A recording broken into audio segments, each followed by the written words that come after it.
I'm telling you. So it's not as simple as to stop a lethal threat. And that's with me hitting you in the body. I can hit you square in the body and you could turn into Hulk off of an adrenaline dump.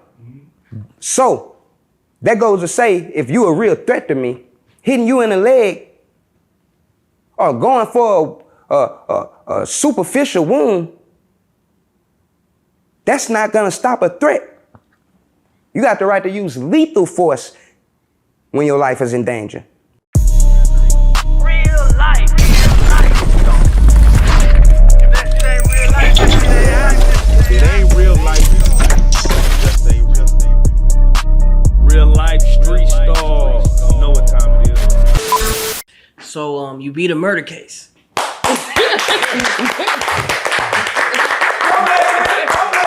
Hey.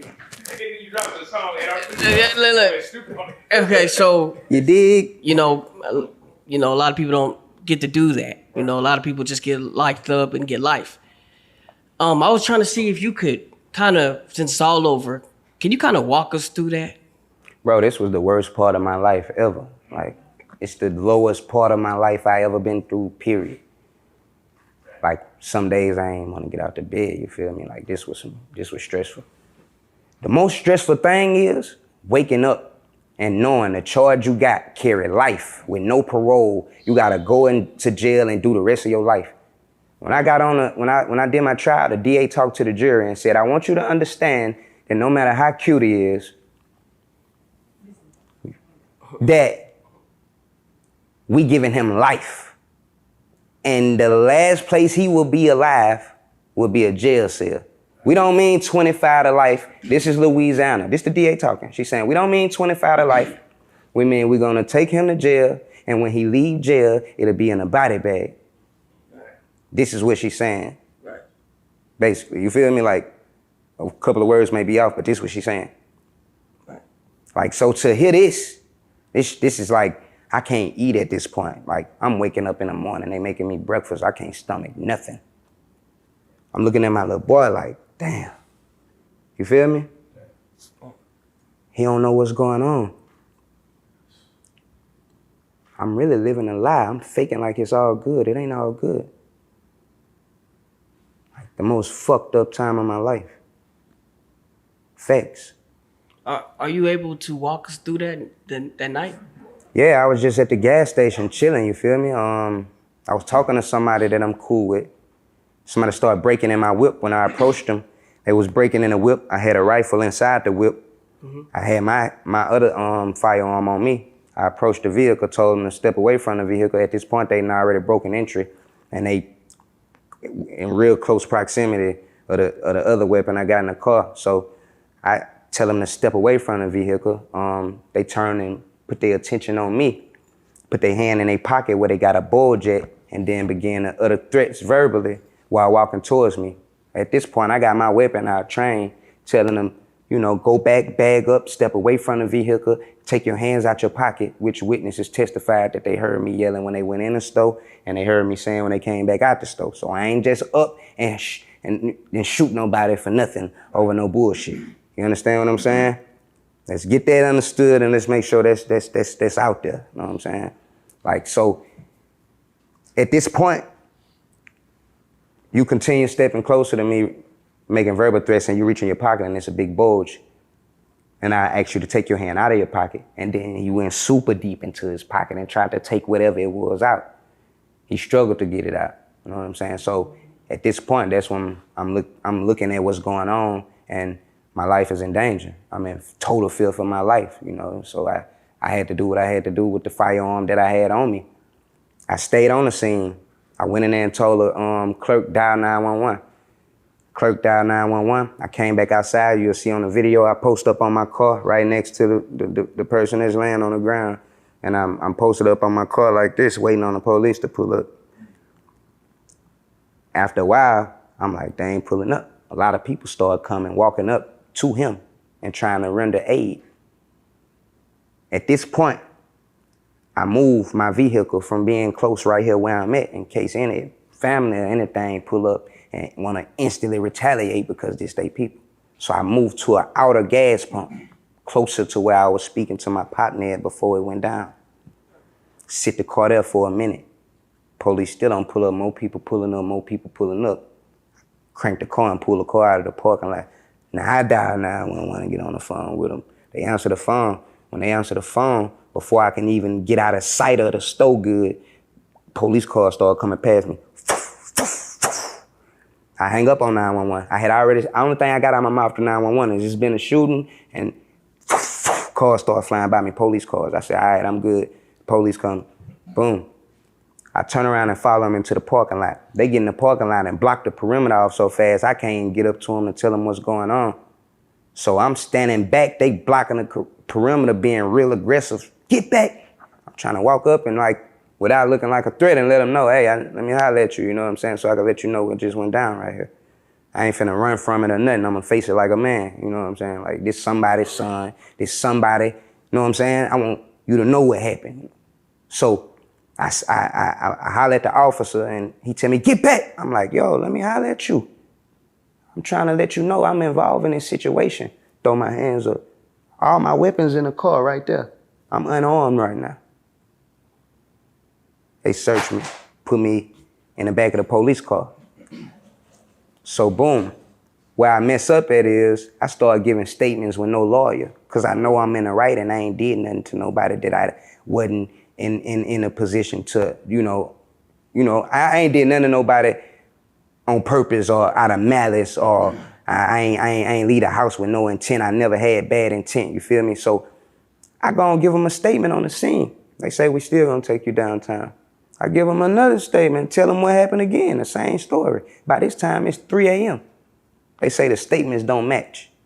It's gonna be some type, come on man, I gave you this statement at probably 11, 12 to 1, and this statement at 3 a.m. And in the last statement, I'm falling asleep, you could hear it. So they used the fact that the statements had a little inconsistency in them and said, we charging you with murder right now, put your hands behind your back. Did you have a gun license at the time? I had a concealed license ever since I was 21. Right. I got a concealed, that's the first thing I did. Did that help you at all in Nah, because when we brought it up, the DA said, I didn't ask you if you had a gun license. I don't care about no gun license. Hold on, but it sounded like, because you were saying certain things that sound like you had some form of training before you put them down. So right. Do they go through that in concealed license, or did that something you just knew to do? Yeah, no, I was trained before I went through concealed weapon classes. I was trained personally out in the country, and then I was trained by concealed weapons teachers, and I was trained by expert shooters as well. I had security guards that's been expert shooters that always took me to the range since I was like 15, 16. We always had a lot of land, so my toys has always been firearms in a responsible manner. So if somebody's life is in danger, what are the proper protocols in that scenario to do? Because it sounds like you did it, but what do they teach you in these classes to do? Let's say somebody following you in your car. You think somebody following you. So what you're supposed to do is pull over on the side of the highway, get out of your vehicle. If the person pulls over behind you and then gets out of their vehicle and walk towards you, at this point, you can legally get your firearm ready to use.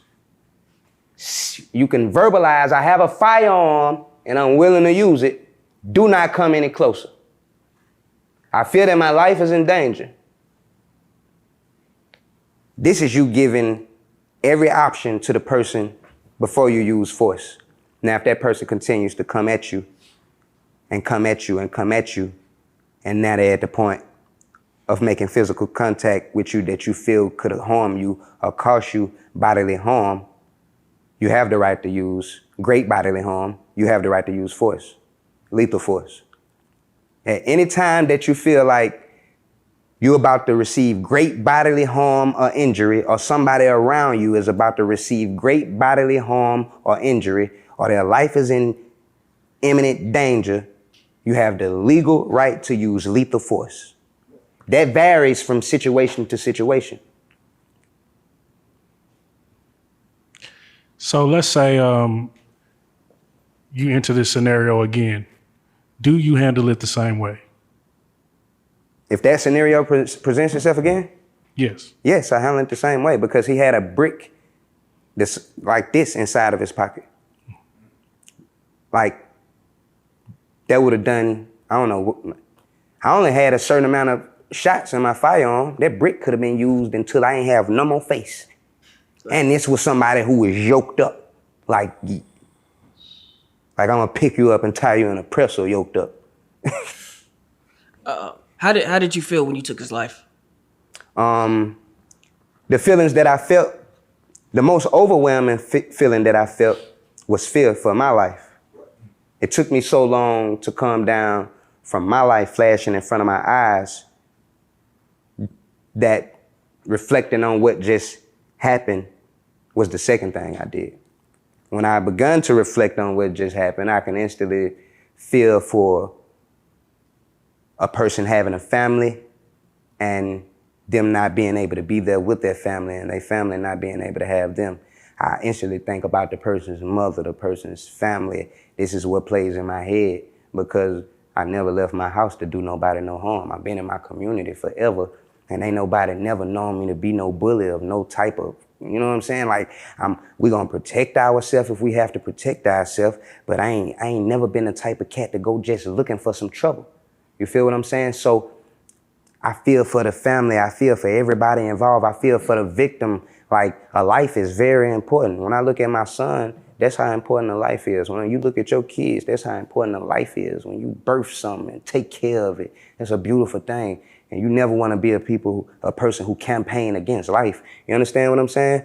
So of course I feel every emotion that come with this. This ain't nothing that I take light. This ain't nothing that you're gonna ever be able to forget about. It's something that's gonna sit with you for the rest of your life. It's something that you're gonna think about when you're eating your food. It's something you're gonna think about when you sleep. It's something that you ain't gonna never be able to just totally block out. Seeing a person take their last breath ain't normal. So in this moment, is there he get him in the leg or arm, or does that any type of thoughts like that even cross your mind, or is it just instinct at that point? So let me tell you something about how the body react.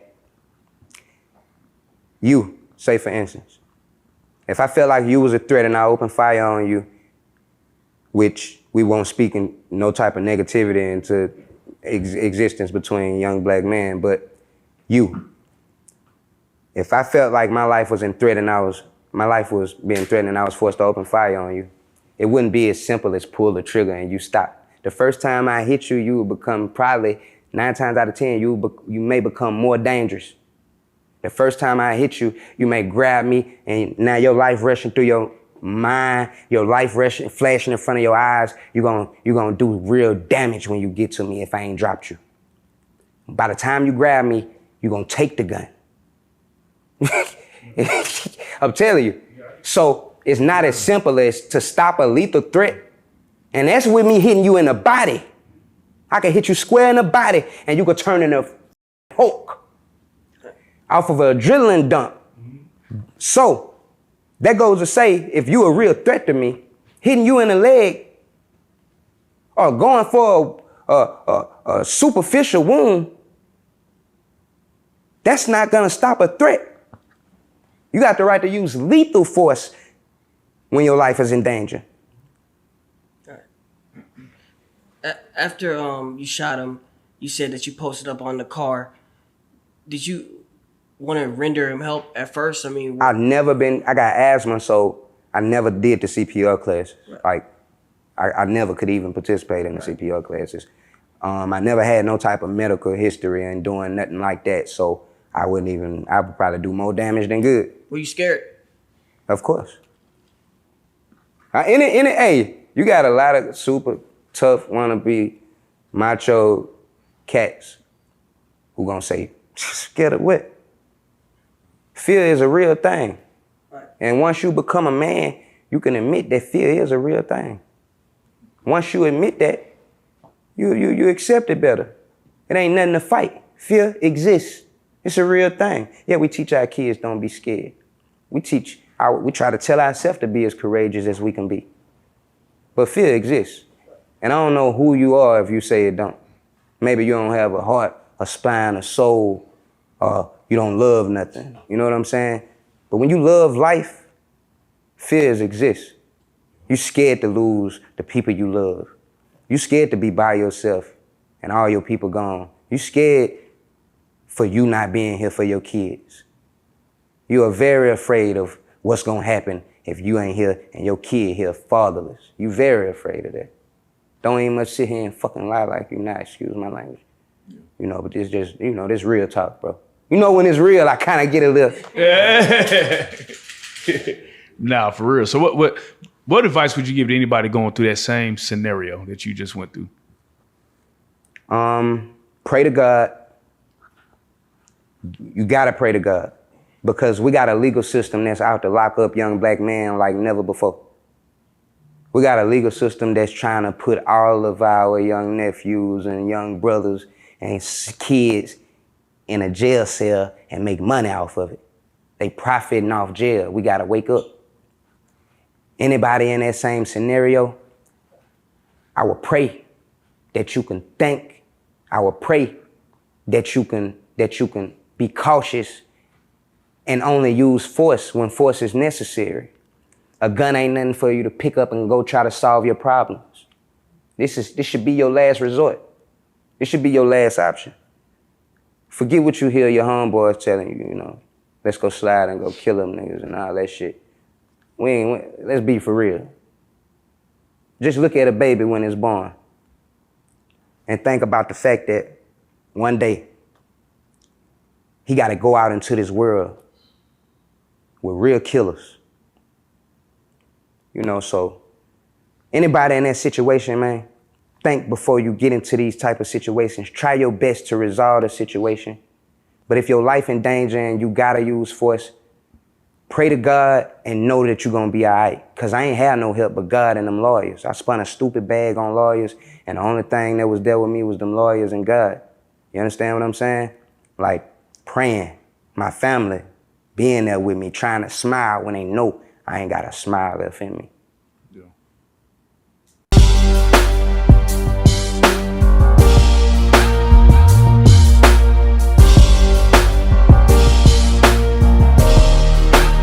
Shout out Reallyfe Street Starz, nigga.